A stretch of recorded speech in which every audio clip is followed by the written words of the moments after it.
Hi friends, ನೀವು 2026ರಲ್ಲಿ ಹೊಸ ಕೆಲಸವನ್ನು ಸ್ಟಾರ್ಟ್ ಮಾಡಿದ್ದೀರಾ? ಹಾಗಾದರೆ ನಾನು ಮಾಡಿದ್ದ ತಪ್ಪನ್ನು ನೀವು ಮಾಡಬೇಡಿ. ಓಕೆ, ಅದರಿಂದ ನೀವು ಎಷ್ಟು ಅಮೌಂಟು ಲಾಸ್ ಆಗುತ್ತೆ ಮತ್ತು ಎಷ್ಟು ಟೈಮ್ ವೇಸ್ಟ್ ಆಗುತ್ತೆ ಅದನ್ನೆಲ್ಲ ಇನ್ ಡೀಟೇಲಾಗಿ ಈ ವಿಡಿಯೋದಲ್ಲಿ ಡಿಸ್ಕಸ್ ಮಾಡೋಣ. ಸೊ ನಾವು ಮಾಡಿದ್ದ ತಪ್ಪನ್ನು ನೀವು ಮಾಡಿದರೆ ನಿಮಗೆ ಲ್ಯಾಕ್ಸ್ ಆಫ್ ಅಮೌಂಟು ಲಾಸ್ ಆಗುತ್ತೆ. ಓಕೆ, ಮತ್ತು ನೀವು ಅದನ್ನು ಪಡೆಯೋಕ್ಕೆ ಮತ್ತೆ ತುಂಬ ಹಾರ್ಡ್ ವರ್ಕ್ ಮಾಡಬೇಕಾಗತ್ತೆ. ಓಕೆ, ಸೊ ಅದಕ್ಕೋಸ್ಕರ ನಾವು ಏನೇನು ತಪ್ಪು ಮಾಡಿದ್ದೀವಿ ಅದನ್ನೆಲ್ಲ ಇನ್ ಡೀಟೇಲಾಗಿ ಇದರಲ್ಲಿ ಡಿಸ್ಕಸ್ ಮಾಡ್ತೀನಿ. ಓಕೆ, ಈಗ ನೋಡಿ ನೆಕ್ಸ್ಟ್ ಸ್ಲೈಡಲ್ಲಿ ಬಜೆಟ್ ಮ್ಯಾನೇಜ್ಮೆಂಟು. ಓಕೆ, ನೀವು ಅರೌಂಡು ಬಜೆಟಲ್ಲಿ 50% ನಿಮಗೆ ನಿಮ್ಮ ನೆಸಸರಿ ಐಟಮ್ಸ್ಗೆ ಮೇ ಬಿ ಖರ್ಚು ಮಾಡ್ಬೋದು. ಬಟ್ 30% ನಿಮಗೆ ನಿಮ್ಮ ಏನಾದರೂ ವಿಶೇಷ ಇದ್ದರೆ ಲೈಕು ಟ್ರಿಪ್ಪಿಗೆ, ಟ್ರಾವೆಲ್ಸು ಅಥವಾ ಏನಾದರೂ ಬೈ ಮಾಡಬೇಕು ಆ ಥರ ಇದ್ದರೆ ಅದರಲ್ಲಿ 30% ಮೇ ಬಿ ಅಲೋಕೇಟ್ ಮಾಡಿ. ಬಟ್ಟು ಕಂಪಲ್ಸರಿಯಾಗಿ 20% ಅಮೌಂಟನ್ನು, ನಿಮ್ಮ ಸ್ಯಾಲ್ರಿಯಲ್ಲಿ ಬರೋ 20% ಅಮೌಂಟನ್ನು ಕಂಪಲ್ಸರಿಯಾಗಿ ನೀವು ಇನ್ವೆಸ್ಟ್ಮೆಂಟ್ ಮಾಡಬೇಕು. ಓಕೆ, ಇನ್ವೆಸ್ಟ್ಮೆಂಟ್ ಮಾಡಿದರೆ ನಿಮಗೆ ಸ್ಟಾರ್ಟಿಂಗಲ್ಲೇ ನೀವು ಜಾಬ್ ಸೇರಿದ ಮೇಲೆ ಇನ್ವೆಸ್ಟ್ಮೆಂಟ್ ಮಾಡೋಕ್ಕೆ ಸ್ಟಾರ್ಟ್ ಮಾಡಿದರೆ ನಿಮ್ಮ ಅರೌಂಡ್ 10 ಇಯರ್ಸು 15 ಇಯರ್ಸಲ್ಲಿ ನೀವು ತುಂಬ ಪ್ರಾಫಿಟ್ಟು ಮಾಡ್ಬೋದು. ಓಕೆ, ಬಟ್ ಆ ತಪ್ಪನ್ನು ನಾನು ಮಾಡಿದ್ದೆ ಬಿಕಾಸ್ ನನಗೆ ಆ ಟೈಮಲ್ಲಿ ಯಾರೂ ಅದ್ರ ಬಗ್ಗೆ ಹೇಳಲಿಲ್ಲ. ಓಕೆ, ಮತ್ತು ನನಗೆ ಅಷ್ಟು ಬಗ್ಗೆ ಐಡಿಯಾನೂ ಇದ್ದಿದ್ದಿಲ್ಲ. ಸೊ ಅದಕ್ಕೋಸ್ಕರ ನಾವು ಸ್ಟಾರ್ಟಿಂಗಲ್ಲಿ ಇನ್ವೆಸ್ಟ್ ಮಾಡಲಿಲ್ಲ. ಅರೌಂಡು 5 to 6, 7 ಇಯರ್ಸ್ ಆದಮೇಲೆ ನಾನು ಜಾಬ್ ಸೇರಿ ಇನ್ವೆಸ್ಟ್ಮೆಂಟ್ ಮಾಡೋಕ್ಕೆ ಸ್ಟಾರ್ಟ್ ಮಾಡಿದೆ. ಓಕೆ, ಸೊ ಆ 7 ಇಯರ್ಸ್ ಟೈಮಲ್ಲಿ ನಾನೇನಾದರೂ ಇನ್ವೆಸ್ಟ್ಮೆಂಟ್ ಮಾಡಿದರೆ ಸೊ ನನಗೂ ತುಂಬ ಚೆನ್ನಾಗಿ ಲಾಭವಾಗ್ತಿತ್ತು ಸ್ಟಾಕ್ ಮಾರ್ಕೆಟಲ್ಲಿ, ಮ್ಯೂಚುವಲ್ ಫಂಡ್ಸಲ್ಲಿ.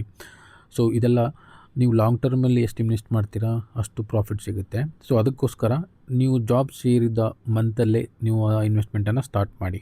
ಓಕೆ, ಈಗ ನೋಡಿ ನೀವು ಬಜೆಟ್ ಮ್ಯಾನೇಜ್ಮೆಂಟು ಯಾವ ಥರ ಮಾಡಬೇಕಂತ ಇದರಲ್ಲಿ ಹೇಳಿದ್ದಾರೆ.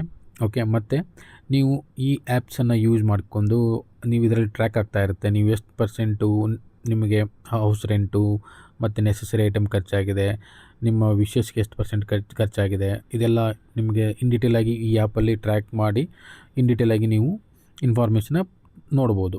ಓಕೆ, ನೆಕ್ಸ್ಟ್ ಸ್ಲೈಡಲ್ಲಿ ನೀವು ಜಾಬ್ ಸೇರಿದ ಮೇಲೆ ಕಂಪ್ನಿಯವರು ನಿಮಗೆ ಹೆಲ್ತ್ ಇನ್ಶೂರೆನ್ಸ್ ಅಂತ ಕೊಡ್ತಾರೆ. ಬಟ್ ಅದು ಸ್ವಲ್ಪ ಮಿನಿಮಮ್ ಅಮೌಂಟ್ ಇರುತ್ತೆ. ಓಕೆ, ಆ ಅಮೌಂಟನ್ನೇ ನೀವು ಕನ್ಸಿಡರ್ ಮಾಡಿ ಯಾವುದು ಪಾಲಿಸಿ ತೊಗೊಳ್ಳಿಲ್ಲ ಅಂದರೆ, ಹೆಲ್ತ್ ಇನ್ಶೂರೆನ್ಸ್ ಪಾಲಿಸಿ ತೊಗೊಳ್ಳಿಲ್ಲ ಅಂದರೆ ನೀವು ಸ್ವಲ್ಪ ರಿಸ್ಕ್ ಆಗುತ್ತೆ. ಸೊ ಅದಕ್ಕೋಸ್ಕರ ನೀವು ಜಾಬ್ ಸೇರಿದ ಮೇಲೆ ಆವಾಗ ನಿಮಗೆ ಸ್ವಲ್ಪ ಎಂಗೇಜ್ ಇರುತ್ತೆ.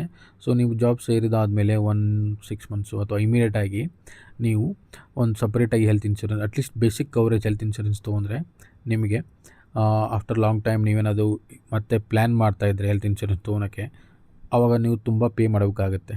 ಅದರದ್ದು ಹೆಲ್ತ್ ಇನ್ಶೂರೆನ್ಸ್ ಪ್ರೀಮಿಯಮ್ಮು ಜಾಸ್ತಿ ಆಗುತ್ತೆ ಏಜ್ ಆದಂಗೆ. ಸೊ ಅದಕ್ಕೋಸ್ಕರ ನೀವು ಅರ್ಲಿ ಏಜಲ್ಲೇ ತೊಗೊಂಡ್ರೆ ತುಂಬ ಕಡಿಮೆ ಅಮೌಂಟಲ್ಲಿ ಸಿಗುತ್ತೆ, ಆವಾಗ ನಿಮಗೆ ಅಮೌಂಟು ಸೇವ್ ಆಗುತ್ತೆ. ಓಕೆ, ನೀವು ಹೆಲ್ತ್ ಇನ್ಶೂರೆನ್ಸ್ ತೊಗೊಂಡು ಮುಂದೆ ಏನೇನು ರೂಲ್ಸು ಮತ್ತು ರೆಗ್ಯುಲೇಷನ್ನು ಮತ್ತು ಯಾವ ಥರ ತೊಗೊಂಡ್ರೆ ನಿಮಗೆ ಹೆಲ್ಪ್ ಆಗುತ್ತೆ ಅಂದರೆ, ಯಾವ ಪಾಲಿಸಿಯಲ್ಲಿ ರೂಮ್ ರೆಂಟ್ ಲಿಮಿಟ್ ಇರಬಾರ್ದು, ಮತ್ತು ನಿಮ್ಮದು ಫ್ಯಾಮ್ಲಿ ಫ್ಲೋಟರ್ ಪ್ಲ್ಯಾನ್ ಇದ್ದರೆ ತೊಗೊಳ್ಳಿ, ಅದು ಚೆನ್ನಾಗಾಗುತ್ತೆ. ಮತ್ತು ಪೇಮೆಂಟ್ ಇರಬಾರ್ದು. ಓಕೆ, ಮತ್ತು ನಿಮ್ಮ ವೇಟಿಂಗ್ ಪೀರಿಯಡು ಆಲ್ಮೋಸ್ಟ್ ಕಮ್ಮಿ ಇದ್ದರೆ ಚೆನ್ನಾಗಿರುತ್ತೆ. ಸೊ ಇವೆಲ್ಲ ಟಾಪ್ ರೂಲ್ಸು ಚೆಕ್ ಮಾಡಿ. ಓಕೆ, ಇದ್ರ ಬಗ್ಗೆ ಇನ್ ಡೀಟೇಲಾಗಿ ಆಲ್ರೆಡಿ ಒಂದು ವೀಡಿಯೋದಲ್ಲಿ ಕವರ್ ಮಾಡ್ತೀನಿ. ಸೊ ಆ ವಿಡಿಯೋನ ನೀವು ನೋಡ್ಬೋದು ಫ್ಯೂಚರಲ್ಲಿ. ಓಕೆ, ಯಾವ ಥರ ಹೆಲ್ತ್ ಇನ್ಶೂರೆನ್ಸ್ನ ಬೈ ಮಾಡಬೇಕು, ಯಾವ ಥರ ಬೈ ಮಾಡಿದರೆ ನಿಮಗೆ ಹೆಲ್ಪ್ ಆಗುತ್ತೆ, ಅದರಲ್ಲಿರೋ ಡ್ರಾಬ್ಯಾಕ್ಸು, ಲೂಪ್ ಹೋಲ್ ಏನು, ಅದೆಲ್ಲ ಇನ್ ಡೀಟೇಲಾಗಿ ಡಿಸ್ಕಸ್ ಮಾಡೋಣ. ಓಕೆ, ಬಟ್ಟು ಈಗ ಕರೆಂಟ್ ಮಾರ್ಕೆಟಲ್ಲಿ top 10 health insurance providers HDFC ಇರ್ಗೋ ಇದೆ. ಸೊ ನಾನು ನಮ್ಮ ಫ್ಯಾಮ್ಲಿಗೆ HDFC ಆಪ್ಟಿಮಾ ಸೆಕ್ಯೂರ್ ಹೆಲ್ತ್ ಇನ್ಶೂರೆನ್ಸ್ ತೊಗೊಂಡಿದ್ದೀನಿ, around 20 lakhs insurance coverage. But ಇದು ನನ್ನ ಸಜೆಷನ್ ಅಷ್ಟೇ, ನೀವು ಬೈ ಮಾಡಿ ಅದನ್ನೇ ಅಂತ ನಾನು ಹೇಳಲ್ಲ. ನಿಮ್ಗೆ ಯಾವ್ದು ಸೂಟೇಬಲ್ ಅನಿಸುತ್ತೆ ಅದನ್ನು ತೊಗೋಬೋದು. ಓಕೆ, ಅದೇ ಥರ ಸ್ಟಾರ್ ಹೆಲ್ತ್ ಇನ್ಶೂರೆನ್ಸ್ ಇದೆ, ನಿವಾ ಬೂಪಾ ಇದೆ, ICICI ಲೊಂಬಾರ್ಡ್ ಇದೆ, ಬಜಾಜ್ ಇದೆ, ಆದಿತ್ಯ ಬಿರ್ಲಾ ಇದೆ, ಟಾಟಾ AI ಇದೆ. ಸೊ ನಿಮ್ಗೆ ಯಾವ್ದು ಸೂಟೇಬಲ್ ಅನಿಸುತ್ತೆ ಆ ಟೈಮಲ್ಲಿ ಅದನ್ನು ತೊಗೊಳ್ಳಿ. ಬಟ್ ಆ್ಯಸ್ ಅರ್ಲಿ ನೀವು ಜಾಬ್ ಸೇರಿದಾದ್ಮೇಲೆ ಕಂಪಲ್ಸರಿಯಾಗಿ ತೊಗೊಳ್ಳಿ. Okay, next one term insurance. Okay, term insurance ಅಂದ್ರೇನು, ಅದನ್ನ ಯಾವ ಥರ ಬೈ ಮಾಡಬೇಕು ಇನ್ ಡೀಟೇಲಾಗಿ ಅದ್ರ ಬಗ್ಗೆನೂ ಒಂದು ವೀಡಿಯೋದಲ್ಲಿ ಕವರ್ ಮಾಡ್ತೀನಿ ಫ್ಯೂಚರಲ್ಲಿ. ಬಟ್ಟು ನೀವು ಜಾಬ್ ಸೇರಿದಾದಮೇಲೆ ಕಂಪಲ್ಸರಿಯಾಗಿ ಮಸ್ಟ್ ಆ್ಯಂಡ್ ಶುಡ್ ಒಂದು ಟರ್ಮ್ ಇನ್ಶೂರೆನ್ಸನ್ನು ತೊಗೊಳ್ಳಿ. ಓಕೆ, ಇದು ನಿಮಗೆ ಕಮ್ಮಿ ಅಮೌಂಟಲ್ಲೇ ನಿಮಗೆ ತುಂಬ ಚೆನ್ನಾಗಿ ಅಮೌಂಟು ಕವರ್ ಆಗುತ್ತೆ. ಓಕೆ, ಓಕೆ, ಇದು ಟರ್ಮ್ ಇನ್ಶೂರೆನ್ಸ್ ಅಂದರೆ ಜಸ್ಟ್ 1 ಮಿನಿಟಲ್ಲಿ ಈಗ ಏನಾದರೂ ಎಮರ್ಜೆನ್ಸಿ ಆಯಿತು, ಏನಾದರೂ ಈಗ ನೀವೇ ಒಬ್ಬರೇ ದುಡಿತಾ ಇರ್ತೀರಾ ಅಥವಾ ನಿಮ್ಮ ಫ್ಯಾಮ್ಲಿಯಲ್ಲಿ ಯಾರಾದರೂ ಒಬ್ಬರೇ ದುಡಿತಾ ಇರ್ತಾರೆ, ಅವ್ರ ಮೇಲೆ ಎಲ್ಲ ಡಿಪೆಂಡೆಂಟ್ ಇರುತ್ತೆ ಫ್ಯಾಮ್ಲಿ. ಆ ಟೈಮಲ್ಲಿ ಅವ್ರಿಗೇನಾದರೂ ಹೆಚ್ಚು ಕಮ್ಮಿ ಆಯಿತು ಅಥವಾ ಡೆತ್ ಆಯಿತಂದರೆ ಸೊ ಆ ಫ್ಯಾಮ್ಲಿ ತುಂಬ ಕಷ್ಟ ಅನುಭವಿಸ್ಬೇಕಾಗತ್ತೆ ಫ್ಯೂಚರಲ್ಲಿ. ಮತ್ತು ಅವ್ರ ಮೇಲೆ ಏನಾದರೂ ಲೋನ್ ಇದ್ದರೆ, ಹೌಸ್ ಲೋನು, ಕಾರ್ ಲೋನು, ಅವಾಗೆ ಅದನ್ನು ರೀಪೇಮೆಂಟ್ ಮಾಡೋದು ತುಂಬ ಕಷ್ಟ ಆಗುತ್ತೆ. ಸೊ ಅದಕ್ಕೋಸ್ಕರ ನೀವು ಇಲ್ಲ ಅಂದರೂ ಆ ಲೋನ್ಸು ಅವೆಲ್ಲ ಕ್ಲಿಯರ್ ಆಗಬೇಕಂದ್ರೆ ಮತ್ತು ನಿಮ್ಮ ಫ್ಯಾಮ್ಲಿ ಟೆನ್ಷನ್ ಫ್ರೀಯಾಗಿ ಲೈಫ್ ಲೀಡ್ ಮಾಡಬೇಕಂದ್ರೆ ಸೊ ನೀವೊಂದು ಟರ್ಮ್ ಇನ್ಶೂರೆನ್ಸ್ ತೊಗೊಳ್ಳಿ. ಅಟ್ಲೀಸ್ಟ್ ಮಿನಿಮಮ್ 1 crore ಈ ಥರ ನಿಮ್ಮ ಸ್ಯಾಲ್ರಿ ಮೇಲೆ. ಓಕೆ, ನಾನು around 1 crore term insurance Tata AIದವ್ರದ್ದು ತೊಗೊಂಡಿದ್ದೀನಿ. ಸೊ ಅರೌಂಡು 5-6 years ಆಯಿತು. ಓಕೆ, ಸೊ ಅದನ್ನು ಇನ್ ಡೀಟೇಲ್ ಆಗಿ ಬೇಕಾದ್ರೆ ನೆಕ್ಸ್ಟ್ ವೀಡಿಯೋದಲ್ಲಿ ಕವರ್ ಮಾಡ್ತೀನಿ, ಯಾವ ಥರ ತೊಗೋಬೇಕು, ಯಾವ ಥರ ಬೈ ಮಾಡಬೇಕು, ಅದರಲ್ಲಿ ಏನೇನು ರೂಲ್ಸ್ ಚೆಕ್ ಮಾಡಬೇಕಂತ. ಓಕೆ, ಈಗ ನೋಡಿ ಟಾಪ್ 10 ಟರ್ಮ್ ಇನ್ಶೂರೆನ್ಸ್ ಪ್ರೊವೈಡರಲ್ಲಿ LIC ಇದೆ, HDFC ಲೈಫ್ ಇದೆ, ICICI ಇದೆ, ಟಾಟಾ AI ಇದೆ, ಬಜಾಜ್ ಇದೆ. ಸೊ ಈ ಥರ ನಿಮಗೆ ಯಾವ ಸೂಟೇಬಲ್ ಅನಿಸುತ್ತೆ ನೀವು ಕನ್ಸಿಡರ್ ಮಾಡಿ. ಓಕೆ, ಬಟ್ ಇದರಲ್ಲಿ ನಾನು ಇದೇ ಬೈ ಮಾಡಂತ ಏನು ಸಜೆಸ್ಟ್ ಮಾಡಲ್ಲ. ಓಕೆ, ನೆಕ್ಸ್ಟ್ ಸ್ಲೈಡಲ್ಲಿ emergency fund. Okay, emergency fund ಅಂದರೆ ಈಗ ಏನಾದರೂ ನಿಮ್ಮ ಜಾಬ್ ಚೇಂಜ್ ಮಾಡ್ತಾ ಇರ್ತೀರಾ ಅಥವಾ ಜಾಬಿಂದ ನೀವು ಬೇರೆ ಜಾಬ್ ಚೆಕ್ ಮಾಡಬೇಕು ಅಥವಾ ಬೇರೆ ಜಾಬ್ ಸ್ವಿಚ್ ಮಾಡ್ತಿರ್ತೀರ, ನಿಮ್ದು ಏನಾದರೂ ಆವಾಗ ಏನಾದರೂ ಸ್ವಲ್ಪ ಅಮೌಂಟ್ ನೆಸೆಸರಿ ಆಗುತ್ತೆ. ಏನಾದರೆ ಜಾಬ್ ಚೇಂಜ್ ಮಾಡೋ ಮುಂದೆ ಅಥವಾ ಜಾಬಿಂದ ಫೈರ್ ಮಾಡಿದರೆ ಆವಾಗ ನಿಮಗೆ ಅರೌಂಡ್ 6 to 12 months ಅಮೌಂಟು ನಿಮಗೆ ಎಷ್ಟು ಖರ್ಚಾಗ್ತಾ ಇರುತ್ತೆ, ಅದನ್ನು ನೀವು FD ಆಗಿ ಸೇವ್ ಮಾಡಿ ಇಲ್ಲವಾ ಲಿಕ್ವಿಡ್ ಫಂಡಲ್ಲಿ ಸೇವ್ ಮಾಡಿದರೆ ನಿಮಗೆ ಟೆನ್ಷನ್ ಫ್ರೀಯಾಗಿ ನೆಕ್ಸ್ಟ್ ಜಾಬನ್ನು ಚೆಕ್ ಮಾಡ್ಬೋದು ಮತ್ತು ವೇಟ್ ಮಾಡೋಕ್ಕೆ ಟೈಮ್ ಇರುತ್ತೆ. ಇಲ್ಲಾಂದರೆ ಟೆನ್ಷನ್ ಆಗ್ತಾ ಇರುತ್ತೆ. ಸೊ ಅದಕ್ಕೋಸ್ಕರ ನೀವು some ಎಮರ್ಜೆನ್ಸಿ ಫಂಡನ್ನು ಸೇವ್ ಮಾಡಿ ಇಟ್ಕೊಳ್ಳಿ. ಮೇ ಬಿ ನನ್ನ ಸಜೆಷನು ಲಿಕ್ವಿಡ್ ಫಂಡಲ್ಲಿ ಸೇವ್ ಮಾಡಿ, ಅದ್ರ ತಕ್ಕಂಗೆ ಇಂಟ್ರೆಸ್ಟು ಬರ್ತಾ ಇರುತ್ತೆ, ಚೆನ್ನಾಗಿ ಇಂಟ್ರೆಸ್ಟ್ ಇರುತ್ತೆ ಮತ್ತು ಯಾವಾಗ ಬೇಕಾದಾಗ ನೀವು ಅದನ್ನು ರಿಟರ್ನಾಗಿ ತೊಗೋಬೋದು. ಓಕೆ, ಇದೊಂದು ಸಜೆಷನ್ ಇದೆ. Next mutual funds stock market investment ಇರುತ್ತೆ. ಇದನ್ನು ನೀವು first term insurance, health insurance, emergency fund ಇವೆಲ್ಲ ಆದಮೇಲೆ ನೀವು ಮ್ಯೂಚುವಲ್ ಫಂಡು ಮತ್ತು ಸ್ಟಾಕ್ ಮಾರ್ಕೆಟ್ ಇನ್ವೆಸ್ಟ್ಮೆಂಟಿಗೆ ಟ್ರೈ ಮಾಡಿ. ಓಕೆ, ಮ್ಯೂಚುವಲ್ ಫಂಡ್ಸ್ ಅಂದರೆ ಏನು, ಅದರದ್ದು ಇನ್ ಡೀಟೇಲ್ ಆಗಿ ಯಾವ ಥರ ಇನ್ವೆಸ್ಟ್ ಮಾಡಬೇಕಂತ ನಿಮಗೆ ಅದರ ಒಂದು ವಿಡಿಯೋ ಕವರ್ ಮಾಡ್ತೀನಿ ನೆಕ್ಸ್ಟ್ ವಿಡಿಯೋದಲ್ಲಿ. ಓಕೆ, ಬಟ್ ಮ್ಯೂಚುವಲ್ ಫಂಡು ನೀವು ಸ್ಟಾರ್ಟಿಂಗಲ್ಲೇ ಸ್ಟಾರ್ಟ್ ಮಾಡಿದರೆ ನಿಮ್ಮ ಜಾಬ್ ಸೇರಿದ ಮೇಲೆ ಅರೌಂಡ್ ಮಿನಿಮಮ್ ಅಮೌಂಟ್ 1000, 5000 ಅಥವಾ ಸ್ಟಾರ್ಟ್ ಮಾಡಿದರೆ ನಿಮಗೆ ಅದು ಲಾಂಗ್ ಟರ್ಮಲ್ಲಿ ಚೆನ್ನಾಗಿ ಪ್ರಾಫಿಟ್ ಆಗುತ್ತೆ ಮತ್ತು ಟೆನ್ಷನ್ ಫ್ರೀಯಾಗಿ ನೀವು ಫ್ಯೂಚರ್ ಲೀಡ್ ಮಾಡ್ಬೋದು.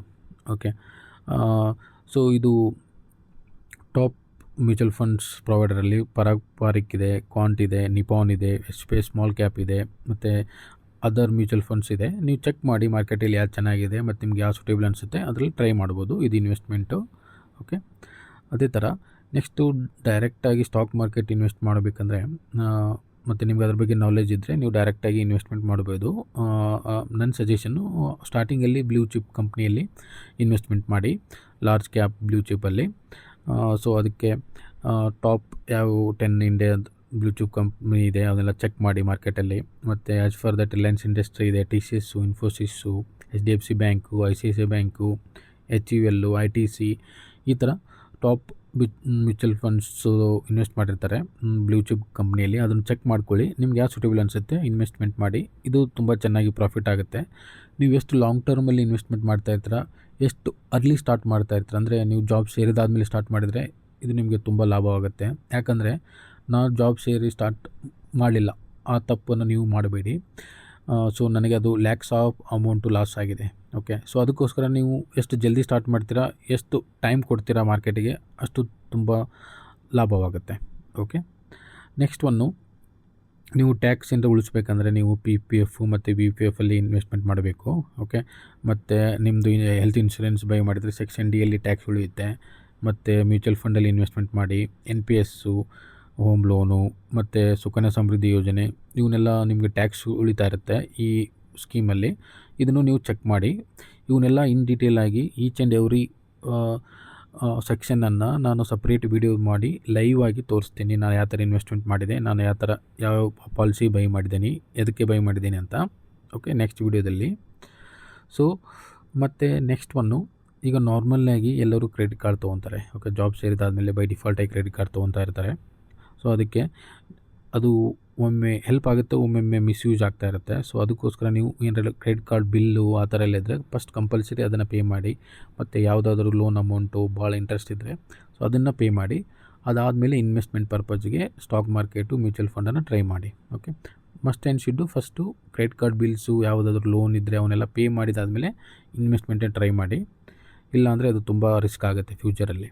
ಓಕೆ, ಸೊ ಈ ಇನ್ಫಾರ್ಮೇಷನ್ನು ನಿಮಗೆ ಹೆಲ್ಪ್ ಆಗಿದೆ ಅಂದ್ಕೊತಾ ಇದ್ದೀನಿ. ನೀವು ಎಷ್ಟು ಜಲ್ದಿ ಸ್ಟಾರ್ಟ್ ಮಾಡ್ತೀರಾ ಇನ್ವೆಸ್ಟ್ಮೆಂಟು ಮತ್ತು ಎಲ್ಲ ಇನ್ಶೂರೆನ್ಸ್ದು, ಅದು ನಿಮಗೆ ಲ್ಯಾಕ್ಸ್ ಆಫ್ ಅಮೌಂಟ್ ಉಳಿಸುತ್ತೆ.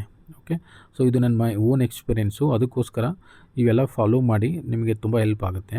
ಓಕೆ, ನಿಮಗೇನಾದರೂ ಡೌಟ್ಸ್ ಇದ್ದರೆ ಮತ್ತು ಯಾವ ಥರ ಇನ್ವೆಸ್ಟ್ಮೆಂಟ್ ಮಾಡಬೇಕು, ಯಾವ ಥರ ಬೈ ಮಾಡಬೇಕು ಅದೆಲ್ಲ ಪ್ಲೀಸ್ ಕಮೆಂಟ್ ಮಾಡಿ. ಬಟ್ ಆಲ್ರೆಡಿ ಏನಾದರೂ ಇನ್ವೆಸ್ಟ್ಮೆಂಟ್ ಸ್ಟಾರ್ಟ್ ಮಾಡಿರ್ತೀರಾ, ಅದ್ರ ಪಾಲಿಸಿ ಬೈ ಮಾಡಿರ್ತೀರಾ, ಸೊ ಅದರಲ್ಲಿ ಏನೇನು ಯೂಸಸ್ ಇದೆ, ಏನೇನು ಡ್ರಾಬ್ಯಾಕ್ ಇದೆ ಅದನ್ನು ಕಮೆಂಟ್ ಮಾಡಿ. ಸೊ ಮತ್ತೊಬ್ರಿಗೆ ಹೆಲ್ಪ್ ಆಗುತ್ತೆ.